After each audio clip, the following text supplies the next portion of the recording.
What is an Italian sub sandwich? What's in an Italian sub from Subway? How can you make it at home? We'll answer this question in this short video. This traditional Italian delicacy contains Black Forest ham, spicy pepperoni, and Genoa salami.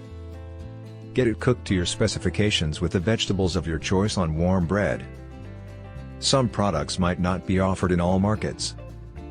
Salami and pepperoni are two of my favorite cured meats, but capicola and mortadella are also good choices for an Italian sandwich.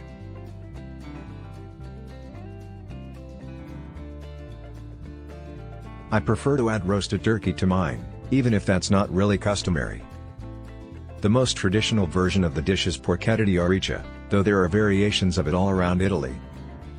Porchetta di aurica is a boneless hog roast that is widely used in sandwiches. It is fatty and heavily seasoned.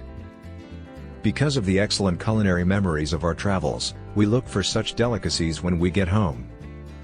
Tramezzini, the basic Italian sandwiches, are hard to get, nevertheless. Its more well-known relatives, panini, have been a common snack in the US since taking off like pizza a few years ago. This Italian sub-sandwich, also known as a hoagie, is made with salami, prosciutto, mortadella, ham, capicola, and provolone cheese and is placed on buns.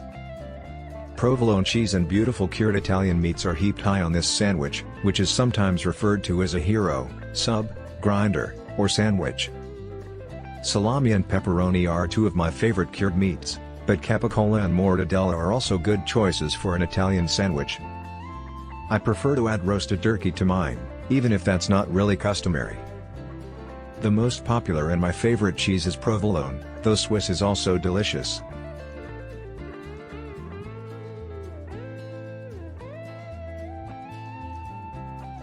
Thank you for watching.